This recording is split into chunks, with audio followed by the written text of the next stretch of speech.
I think where we're going to disagree importantly, but I'm not sure what the entailments are going to be, is on the nature of analogy and predication in general, I think. So, like to take maybe a historical approach to this, theologians are very interested in this topic because it's a mainstay of traditional Orthodox Christianity to say that God is holy, to look at passages in the Bible and see that he transcends human categories. And that's to say that, God isn't just higher or better or more powerful than things in human experience, but he's categorically removed from them. He's on a totally different level of power. He's on a totally different level of goodness. And so we can't compare them by using the same metaphysical tools, or by, maybe a better word is by appealing to the same metaphysical tools as when we compare other things, such as when we analogize other things. This is mainly a metaphysical problem. It's not a problem of language first. It may become a problem of language after the metaphysical question, but the metaphysical question is really what is going on with God and creation, such that our predication about Him, such that the statements we make about God um, are truth functional. So, they actually manage to truthfully or falsely describe what He's like. How do they land like that? How do they find purchase? Analogical predication is answering that question. It's not, at least within theological philosophy. So it's not after the question like a person has to mean the same. He has to have the same intentional content when he uses words about God. It's kind of leaving that question alone. And that question I think is more complicated. But the question that the theologian is after, or the philosophical theologian, is when we use terms of God, especially, and to highlight the problem, when we use terms that we use for things that are not God, what is going on in the world that makes that language find purchase? And analogy is supposed to be something that God does or has, or some kind of relation that God holds to the world generally, that doesn't involve common properties or common metaphysical stuff, to use a very simplistic term, in order to have common terms applied to him. We have common terms, we have common predicates, but we don't have common metaphysical things grounding the meaning of those statements. So that's what I take to be analogy. And so I think there's going to be some difference about approaches to like what's going on when we say there's like analogical predication in theology.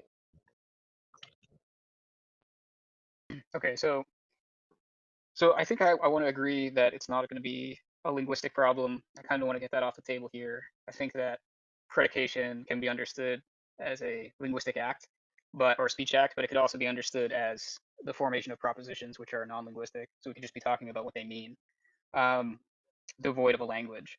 Um, and you could think about representing that in first order logic, or you could do a couple of different things to visualize that. You might still think that's like linguistic as well. But the point is that you can basically strip out just the truth bearers, and we can work with those. Um, so the idea here is that you're saying that there's a relationship between the predicates as assigned to God and as assigned to other things in the world that doesn't indicate any kind of metaphysical similarity between them. And that seems to be a point you want to highlight. Um, and so I think, without getting into linguistic analysis to say why applying the same term in two different cases is going to give you additional information about God when it doesn't signal any kind of metaphysical similarity whatsoever, is going to be the the point that I'm mainly addressing here. So I think this is again like highlighted in the arguments that I wrote. I don't know if Truth is going to somehow post them, but um, the idea here is that if a statement is about God, right, then you just automatically, when you say that, you have this intentional relation. You have the structure of A is about B.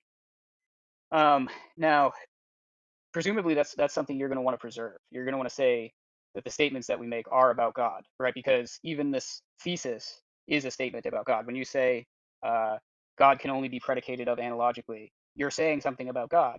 And so, if I can get to the point where I'm showing that this relationship can't hold, or I show you that a statement you make cannot be about God, then the thesis is going to be self-undermining, right? It's going to be like self-defeating in that way. But if you do accept that they stand in the relation in the same way, then it's going to be true of some feature of God that it stands in this relation, and it's also going to be true of the predication, whether that's a sort of mental item or a linguistic item, is also standing in this relation. So you have this property that's shared, which is standing in this intentional relation. Um, and so that's the property that I'm interested in pointing out must be held univocally. right? Because if it's not, then you're going to get into this self-defeat problem. Yeah, so I think there's a disagreement about whether something about the standing and relation being a common metaphysical element. But before I jump onto that, I just want to say that it sounds like you're explaining the first formal argument that you have posted.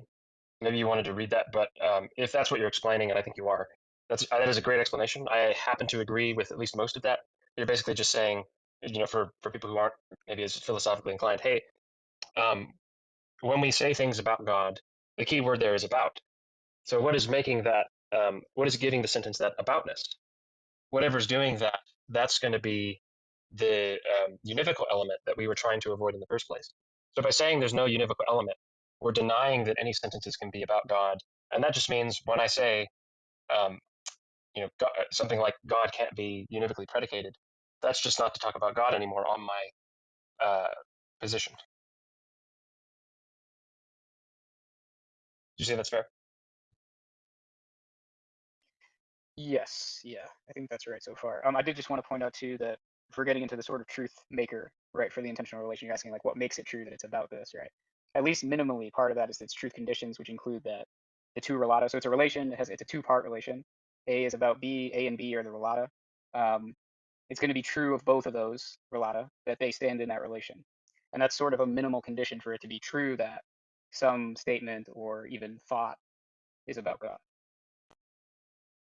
Right. So I think the simple contention for the philosophical theologians that I'm talking about is that there's two different ways that something could stand in this relation.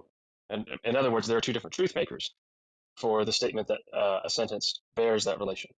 One truth maker is that the things share a common property, or they share some kind of common metaphysical feature if you don't like properties. But something is going on where the things that are compared um, in an analogy, or the common predicates that are shared by two different things, the truth maker of the statement that makes use of that common predicate is going to be the common property. So there's this kind of isometric relation between common predicates, common properties. So what the idea of analogy is that the truth maker of the statement that the sentence is about God, say, is not a common feature between God and something else in the world or whatever. The and you can give different theories. Someone might be a Mysterian about how God is able to do that. My pet Calvinistic theory is that when we look in Scripture, we see God do this act of condescension where He takes on characteristics to Himself that are not essentially His. They don't belong to Him intrinsically, but He voluntarily associates Himself with them purposefully for the sake of giving us an experience of what He's like. And so the truth maker of um, the aboutness relation that we're on about here are these special acts that God does where He takes on a property that is not originally His. So we can say, on the one hand, yes, the property is associated with God in the right way, or the property is assumed by God. So it might be common in that sort of accidental sense. But yet, God doesn't have that property essentially. He doesn't have a common metaphysical feature in and of Himself. And so there is no univocism there, where in other cases, things essentially have, things in and of themselves have these common properties, have laws in common, or have some other metaphysical feature in common. Okay, so I think if you want to sort of segregate God's attributes into the sui generis attributes that are essential and these accidental attributes that can actually stand or actually do have common properties and so can stand in the relation. The question is now we could talk about God's accidental properties, right? We've solved that issue, but now it becomes an issue when you want to talk about the sui generis properties, one of which just is this sort of nature of being sui generis in this way. So the point is that when you talk about that, we also want that to be true, right? Well, I think that maybe misunderstands the strategy here. So the strategy isn't to sort of like regress or back up into new categories, but rather to say, hey, the whole field of theology is undergirded by this truth maker of theological predication. All of them, even the statements about God's sui generisness, have the same truth maker, no different than the statements about His condescension. So it just seems to me like we would have to investigate what argument there is that I'm assuming it's going to be something like that. Hey, that metaphysical theory doesn't work. It doesn't succeed in offering us a truth maker for the aboutness, and or it's going to have to say the theory unintentionally commits us to univocism. Yeah, so for a couple of points here is that I'm not really interested in sort of singular truth makers for these aboutness relations. I'm more just interested in satisfying some of the minimal conditions, which are, that the relata stand in the relation and so on. Like those are before you even get to some kind of satisfaction of the truth condition, those are minimal requirements to sort of form the intentional relations. Um, and I think that the thesis itself, again, is about these properties that are sui generis or can only be predicated of analogically. That's what you might want to say, like, again, that there are certain properties God has that are accidental properties. Um, and maybe you want to say those can be univocally predicated of, okay. Um, but that must be secondary to this thesis about analogical predication then, right? Because we want to maintain that thesis with respect to the sui generis properties. So if there is some property that God has that nothing else has, right, which is something you're asserting, um, then the point is that to talk about that or to make that assertion or even to just have the thought or belief with that as its content, right? Um, it has to be the case that um, it's about the property, and the property is then standing in the relation to the predication that is about it, right? So if A is the predication and B is the property that God has, um, they both stand in the relation in the same way. And I can say of A that it stands in the relation, and I can say of B that it stands in this relation. Um, and so it's just going to be true, of some sui generis property of God. There's something true about that property that's also true of this predication. Um, and maybe what you want to say is that in any like invocation of an aboutness relation, there's already this like condescension that's happened, right? But then it would just seem to indicate that you don't need this thesis about analogical predication. God has made it such that you can univocally predicate of him, and why wouldn't he be able to do that, right?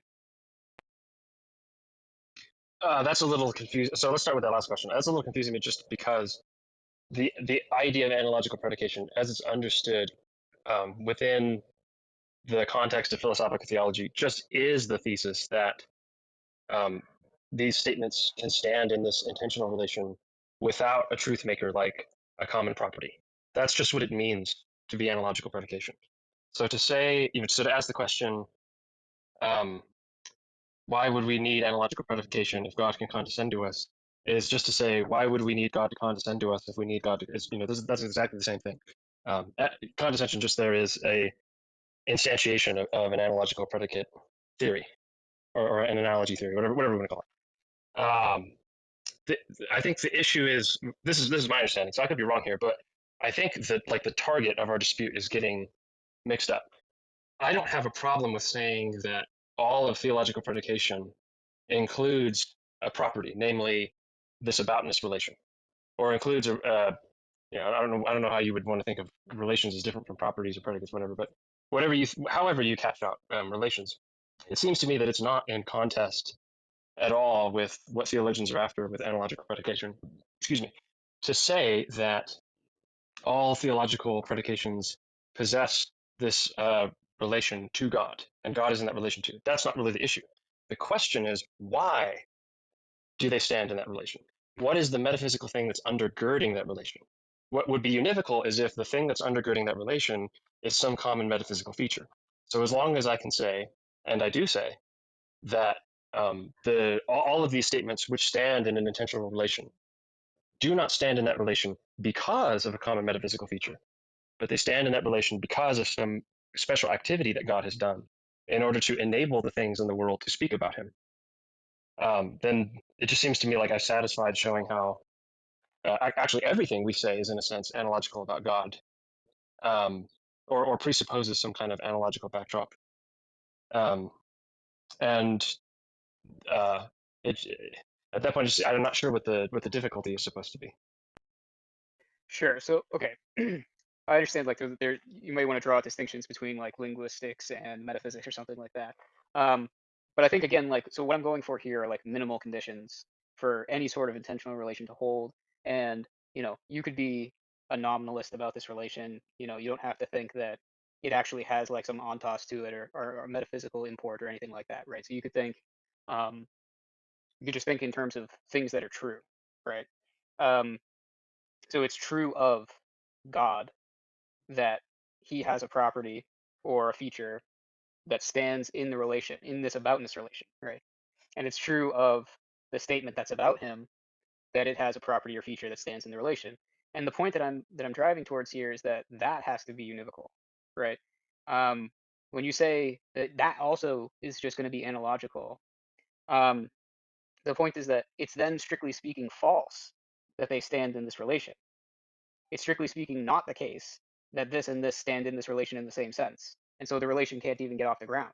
And this is why you get into the self-defeat problem, which says that um, if you accept this thesis, it just commits you to the fact that none of your statements are actually about God, and the thesis itself is like ostensibly a statement about God, so it can't be true, right? And that's like the now you seem to just be saying, look, all that analogical predication says is that there's not a common property. Like, what don't you get, right? But the point is that if there isn't such a common property, um, you can't form the relations, right? It's false that those relations hold um, in a strict sense, right? It's just false that this stands in the same relation as that, right? I mean, if you're actually equivocating there and you mean two different things, right? And when you try to hold the meanings fixed, it's false. You agree with me there, right? Uh, I, th- I I wish that I could, Sully, but I think that's where the line is crossed from the metaphysical to the language. Like what I mean is should be really irrelevant to the issue, right? Well, again, it's like so. I think of meaning as being non-linguistic, you know. So I'm not when I say meaning, I'm not talking about something linguistic. Okay, so let me see if I understand you. Would it be fair to say that you're asking me um, about the proposition? There's a proposition, and you're asking about whether it's true or truth functional or something like that, as opposed to Yeah. like In this case, the what I proposition is what that A is about B. right. So now that I know that's what you're asking, can you? I apologize. Can you go back and ask the question again? Yeah. So the so it's not so much a question. I guess I may have like left off with a question here, but the point is that the relation A is about B can be treated as a proposition. Um, and in that sense, when we say that one thing is about another thing, uh, the minimal truth conditions for that proposition are that the two relata both stand in the relation. Right now, we haven't even gotten into assessing the rest of the truth conditions as to whether or not um, the relata are such that their relation holds. You know, but before we even get there, we have to say that they stand in the relation. They both stand in the same relation. And if you can't say that, then you can't form the relation. And if you tried to hold the meanings fixed of what it means, so you say A stands in this relation. I use A, B, and C. So the relation itself is called C. That's the proposition. A is about B. And if you said A stands in relation C and B stands in relation C, right? That's the predicate that has to be univocal, because if it can't be univocally maintained, then it's not true that A and B stand in the same relation. I'm not sure which of these. I can only think of two ways to approach this clearly, but I'm not sure which one is more progressive. So let me start this way, and we'll give it a shot. Um, so I actually agree with pinning this as an issue of the proposition, like hey, A is about B, or the proposition theological predication are just those sentences that are about God. So they possess this aboutness. They're in that intentional relation. That I don't have a disagreement with. So the difficulty I have is when it's stated, and I'm not quoting you. I don't mean to quote you here exactly, but I'm paraphrasing you. When you say sentences like, if there's no unificism, which I take to mean if there's no common metaphysical feature, or if there's no common property, or something like that, something in the same ballpark, then the relation can't hold. But that just seems to me to be the most controversial premise of the argument. Well, well, maybe again I could go back and say that you could take what it means to say that A stands in the relation to not be indicative of some metaphysical feature, right? You could be again like some kind of nominalist about the relation itself, but like hold that it's still true or false, right? And so the point is that A, when we say A stands in the relation, it's this stands in the relation predicate that I'm focusing on, right? And it doesn't have to signal a metaphysical feature, right? It's just that it's true of both things in the same way, right? So it's true of A and it's true of B, and in the same way univocally.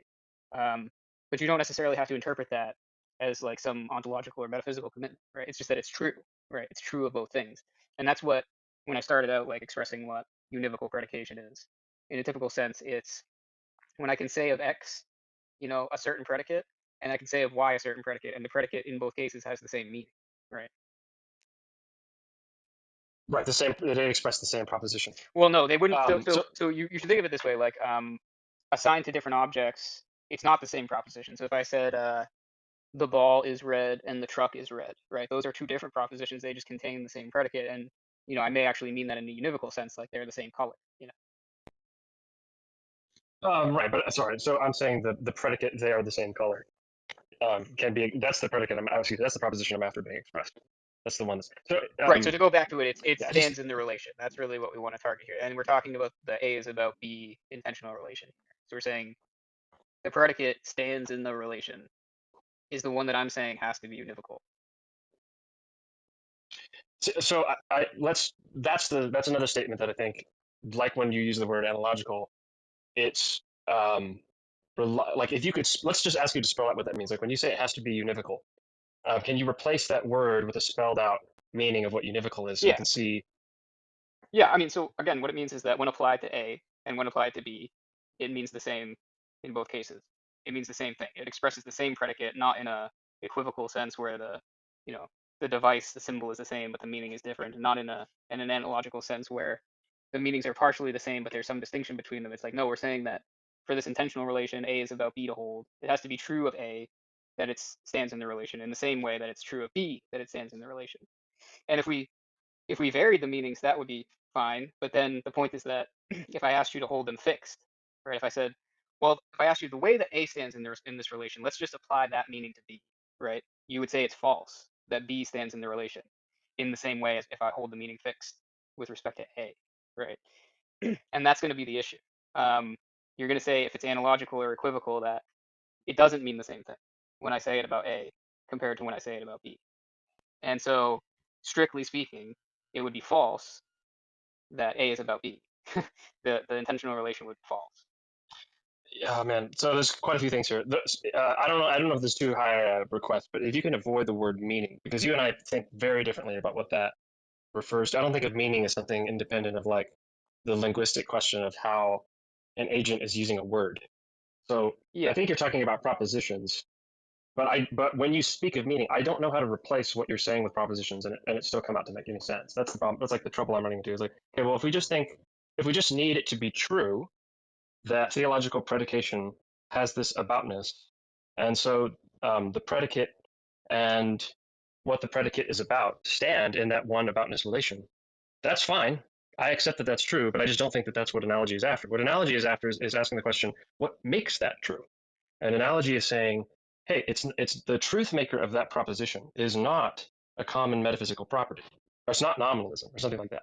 The truth maker of that property is something God's doing. It's some activity that he's after, or at least Right, right, that's right. But again, like I don't want to go too, so I don't want to go too far into that though, because I feel like the point again is that I'm not talking about these metaphysical conditions for the relation to hold. I'm talking about like these minimal conceptual conditions, such as that the relata stand in the relation. That's not even getting into looking at the content of the relata to see if they're actually, if the sentence is actually true or not.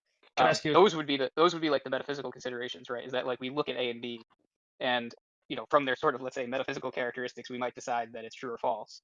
But before we even do that, we have to be able to say that there's a relation they stand in that we're analyzing, right? So I honestly don't know what the conceptual conditions would be that are not metaphysical. What is that to you? Like when you say they stand in the same relation, that to Yeah. me is Well, not to talk about a okay. condition. That's just to talk about What do you the thing for which there would be a condition. what do you think about like relations in general? And let's just break away from this. We'll come back to it in a second. But if I said like I have a hat on top of my head, right? This on top of relation is not something I mean, some people might want to, but I wouldn't want to say that it has like an on toss, right? That there's like an on top of fairy that grounds the on top of relation or anything like that. Now you might want to say like, look, ultimately everything that's true is true in virtue of God. That's fine. That's not super relevant though. Um, so I think that again, like what I'm not targeting whether or not a specific instance of this kind of relation is true or false, right? So like you could come up with all kinds of specific instances of the A is about B. You could say like, this statement is about the Trinity, or this statement is about aseity or something like that, right? And presumably, like those statements would be about God, and that's like the thing we're trying to focus on here, is that in order for some predication, or like I said before when we were going a little bit into meaning versus linguistics, it could just be a thought. and maybe you think that thoughts are had in language, but I think you can potentially divorce those. If you're thinking about God, right, then the thought can be thought of as the first relatum. So it could be the thought is A, and B is some whatever it is about God that you're thinking, right? And we want to say that that thing about God stands in this relation just as the thought stands in this relation. So we can say the same thing about that part of God that we're saying about this thought, right? And if we can't say that, then it's just not true that you're thinking about God. Right. That's the part that I don't really understand. So there's two ways that I can think of to conceive of what's kind of the machinery of your um, intentionality or intentional relation talk. One way to interpret what you're saying is to say, and I'll use a metaphor here, right? Like if two people are in a house, they have to be in the house in the exact same way, or else they can't both be in the house. Well, no, it just seems to me like a person could be on one side of the house, another person could be on another side of the house, and in the same way, there could be very many asymmetrical relations. They would just be relations nonetheless. It's the house that's doing the work of putting the two things together, not that they stand in the same place in the house. It's the house. Um, so that's one way to think of what you're saying, but it just seems like that would very easily do away with the objection or the argument or whatever, just because, hey, we can just think of the relation that God and these intentional statements stand in as asymmetrical. They do stand in one relation, but the way in which they participate in that relation is different. Just now, the more interesting thing is just to say more directly that look, every relation whatsoever, or at least every intentional relation, has to follow this rule that they can't participate in the relation in different ways. That would be cutting, right? That would destroy what the theologian is after with analogical predication, because now what you're saying is a metaphysical comment. Now you're saying like, hey, the very objects that we can talk about all have to be structured in the universe in this intentional way. You might put it like that. They all have to be structured in a certain way according to the way we have intentional states about them, and it can only be this very specific way. But I don't know how you would motivate that claim. Like that seems to be the troubling claim. Which if it's part of your reasoning, suddenly everything makes perfect sense. But it also becomes really difficult to motivate. But if we take that away, I just don't see. Yeah. You go So ahead. so yeah, when you're talking about like participating in the relation, it's fine to say that in a fairly obvious sense that the two relata do participate in this relation in a somewhat asymmetrical way, in that it's not some kind of bidirectional relation, right? It's saying A is about B. That's kind of already asymmetrical. We're not saying also B is about A. We're only so there's that aspect of it. So there's a simple sense in which it's obvious that uh, relata are not they're not required to be identical unless we're talking about an identity of relation, right? Um, but the point is that they at least both it's true of both that they stand in that relation. And the question I think that you're pursuing here is like, well, they stand in the relation in different ways, right? Which is kind of what I think I keep sort of circling back to here, which is to say that like, well, take the way, right, that A stands in the relation and apply it to B, right? And that's going to be false in the case of B, because what you're saying is that it can't be univocally predicated, um, and vice versa. So take the way in which B stands in the relation and apply it to A, and it's false, right? So in that sense, what I'm talking about is something much more minimal than like what are the characteristics such that it would satisfy being in this place of a two-place relation. I'm just saying it's in the relation, right? It's much more broad. I'm not even targeting which place in the relation it stands in. I'm just saying it stands in the relation, period.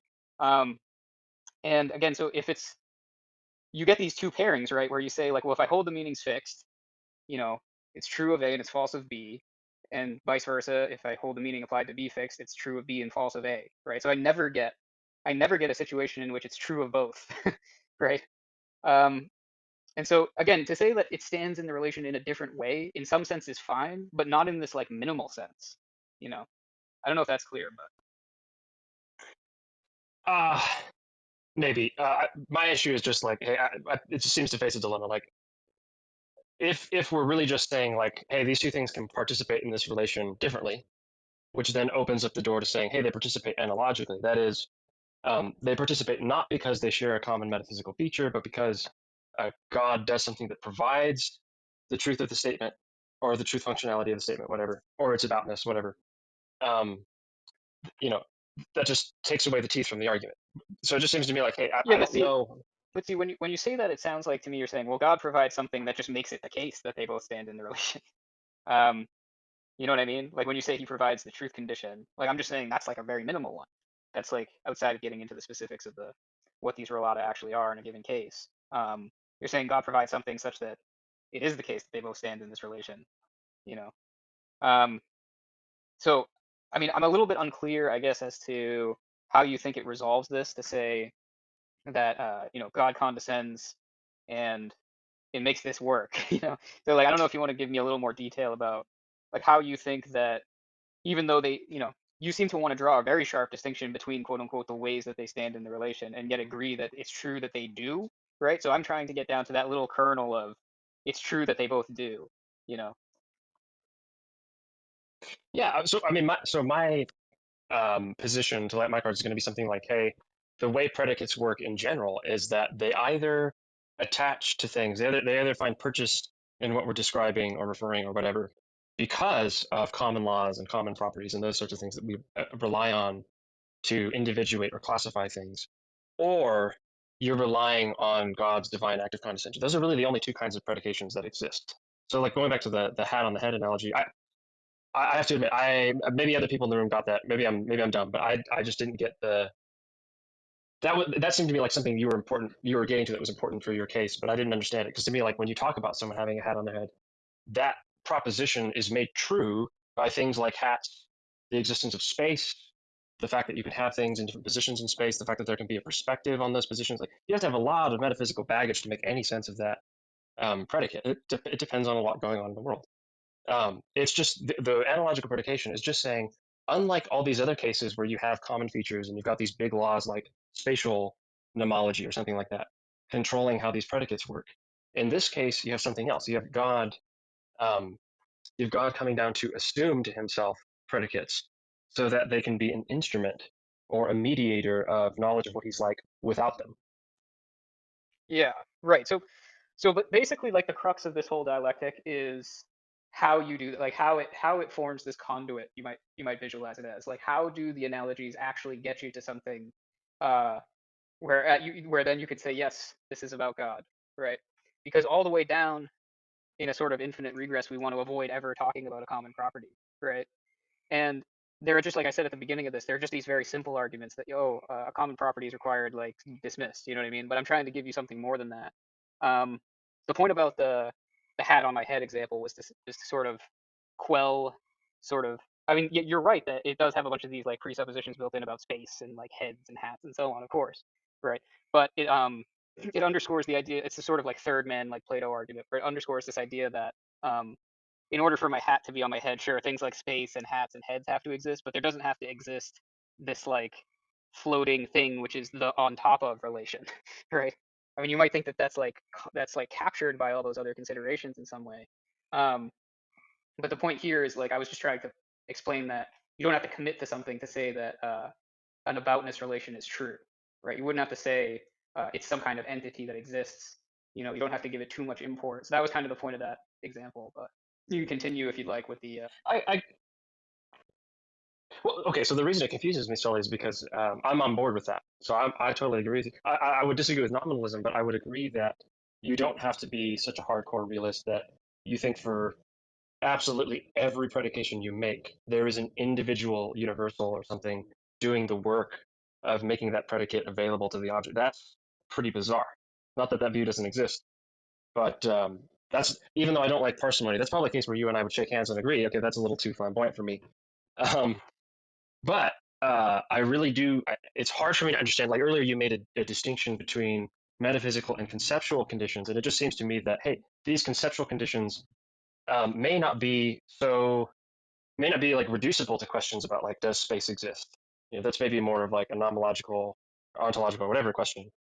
But whatever the conceptual condition is supposed to be, I'm not super clear on the distinction.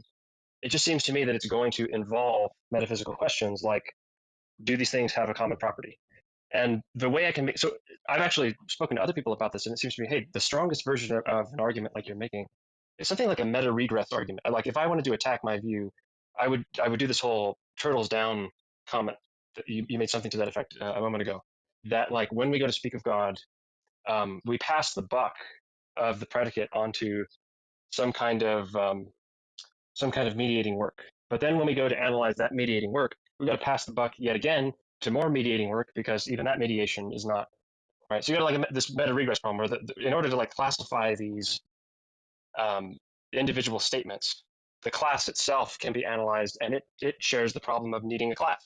And then that class needs a class and so on and so forth. And each one just keeps multiplying the issue.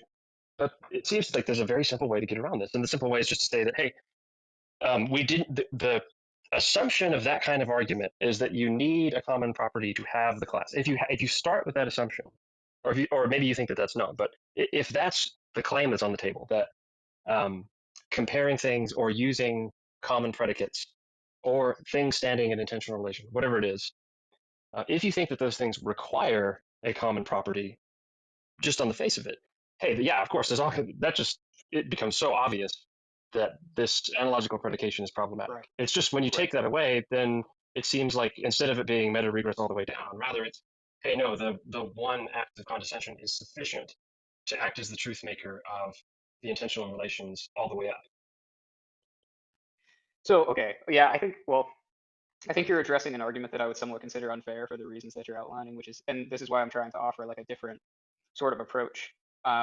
So yeah, it is the case that you get into this infinite regress of analogies all the way down, so to speak.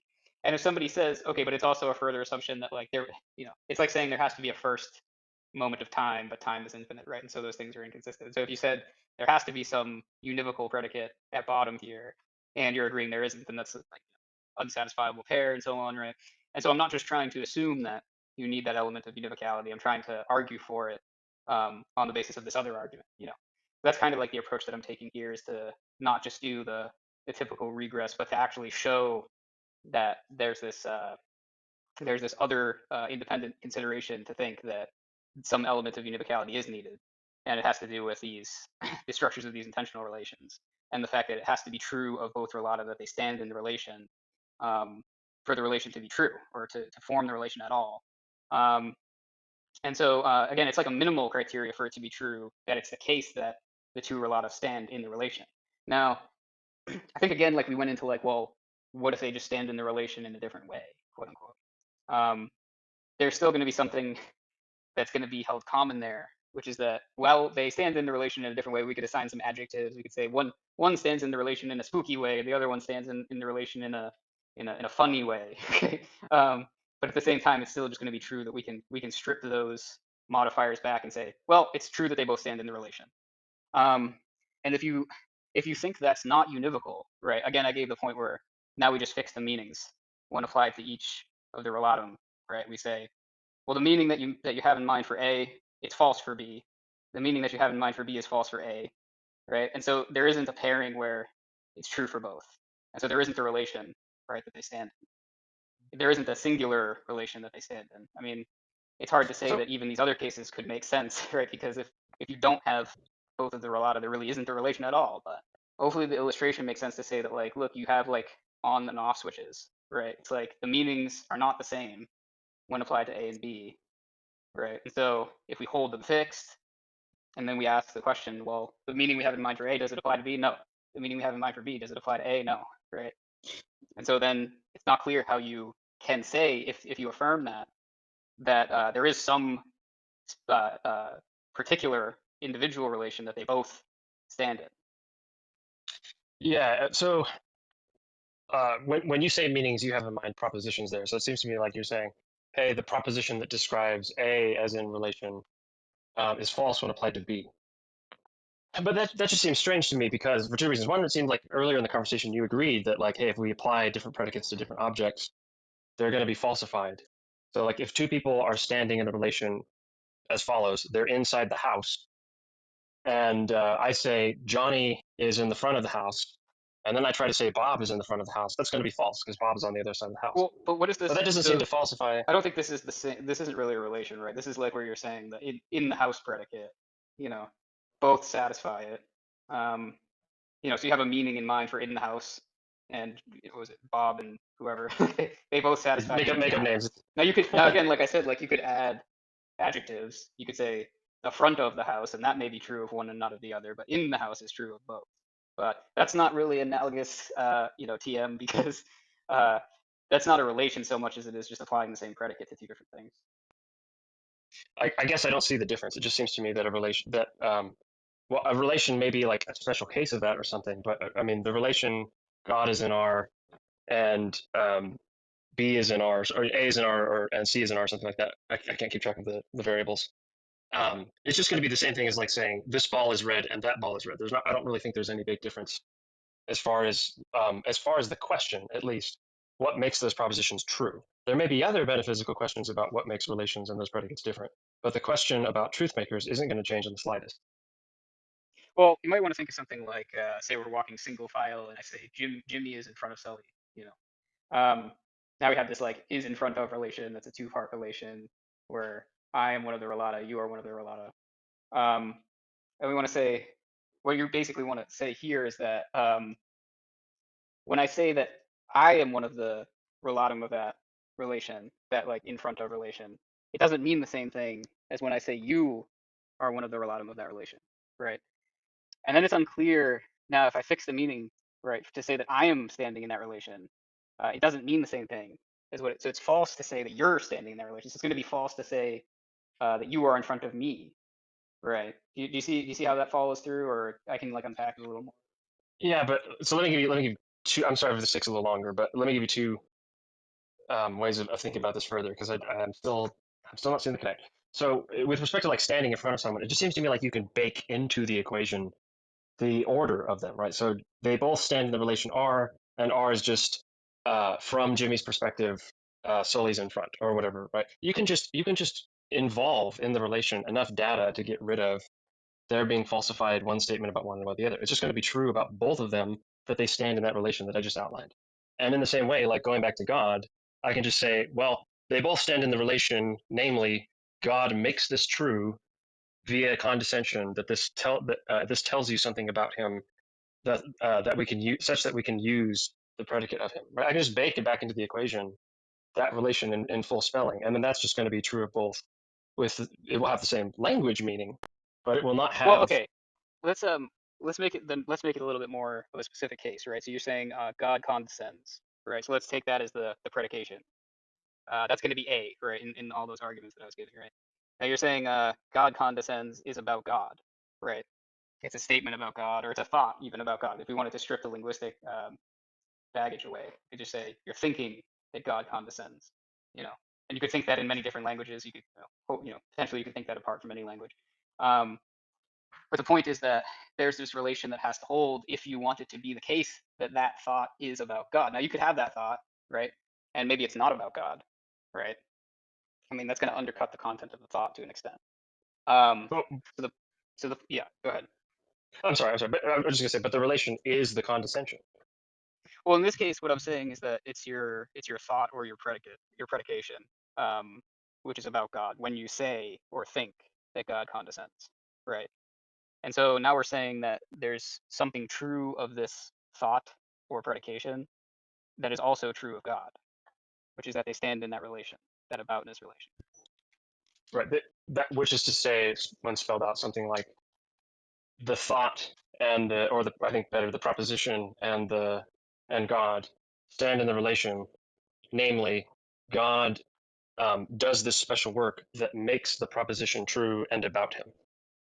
But there again, like that just bakes into the equation the thing that does away with um, there being Yeah, but some like doubt about. it's okay to say that God's the one that makes it true, right? But it doesn't really address the issue, which is that what he's making true is that there's something true of him that's also true of your thought or the proposition or the predication or whatever you want to call it, right? That's what he's making true. So it's almost like he's But making the thesis false. that's kind of the that's kind of the point. And then the further question, like I asked earlier, is like, why couldn't he make it so that you could univocally predicate of him? well, the I think I'm really confused by that because I feel bad because like I'm not trying to be pedantic or maybe I missed something silly, but I just feel that that's to lose track of what the theologian is making in his analogical thesis. The theologian isn't saying that there are no truths about God, which aren't the I don't even know, I can't I've already lost track of how you put it, but it's not to say that there's no propositional content shared between God and other things or something like that. It's just to say that the truth makers are different. It has everything to do with the Well, truth makers. It doesn't matter what the propositions are. well, I think so. The point here is this. I think I broke this down a little bit earlier too, where we're saying like if we're understanding propositions to be formed by objects and predicates, that the point about analogical predication, if you're taking a sort of, at least with respect to the sui generis properties that God has, you're taking a sort of stance that they can only be predicated of analogically. What that means is that if God is the object forming the proposition with a certain predicate, that that predicate, if applied to any, if that proposition that's formed there is true, then if you took that same predicate and applied it to any other object, it would be false, right? And also, any predicate assigned to another object, which forms a true proposition, when assigned to God, would be false. Yeah, I'm a little confused by that. So yes, if you take say like God's aseity or something, which is taken to be sui generis, and you say that a dog is a say, that would be false. If you Yes, say that's that, right. But the point that's targeted here is a little bit more direct, which is to say that when you say that God is a say, right? That statement is a statement about his aseity, right? So his aseity stands in the intentional relation, and that statement or thought stands in the intentional relation in order for it to be about him and about his aseity, right? And so that part is true. Now it's true of his aseity that it stands in the relation, and it's true of the thought that it stands in the relation, right? And again, like the whole point is that that has to be univocal, right? uh, if by that you mean the relation or or sorry, the standing in relation on part of the two objects um, has to be made true by common metaphysical features. If that's what you mean by univocal, which is what philosophical theologians mean by it, then I would just disagree. But and the controversy just comes down to whether or not that premise has good or bad reasons for or Well, against it. I mean, But so I don't, I don't know why. Um, I don't know I don't really understand this point about common metaphysical features because it could just be the case that like it's true that the thought stands in the relation and God's aseity stands in the relation, and yet God just makes that true. Like God's the truth maker behind those statements, right? Those propositions, I should say. He makes them true, right? And that's fine, but it doesn't break away from this question about univocality, right?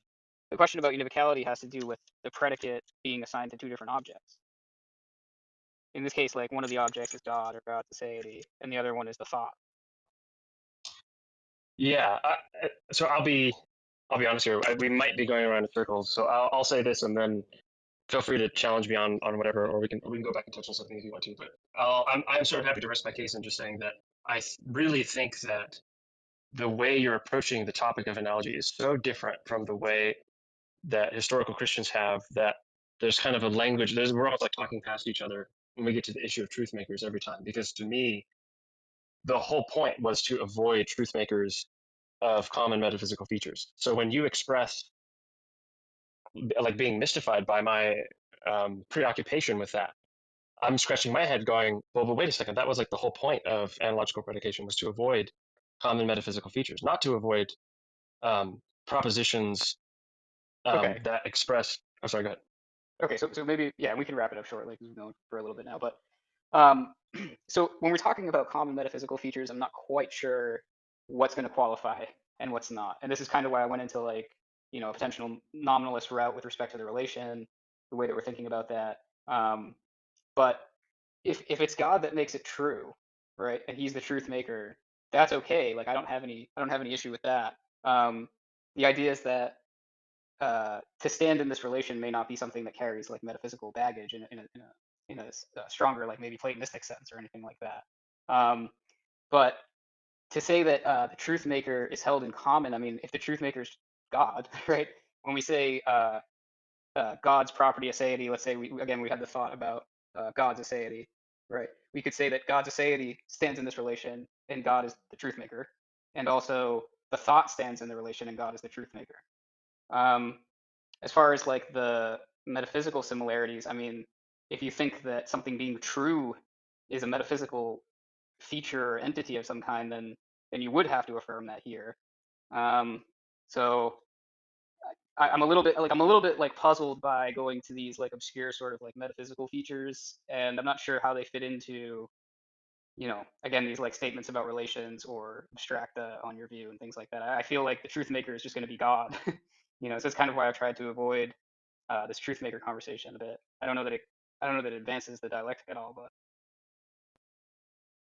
Yeah, that's totally fair. But it does mystify me, is the best I can do, and I feel that I'm in a state of paralysis to address you rather than hypothetical speculations about what you might mean, just because the only things I can come up with to make sense of what you're saying, most of the time you're saying I'm not really getting it, and I respect that. You're no dummy. You're a smart guy. So I'm like, okay, well, what's going on here? But on the other hand, like as far as the only things I can come up with, there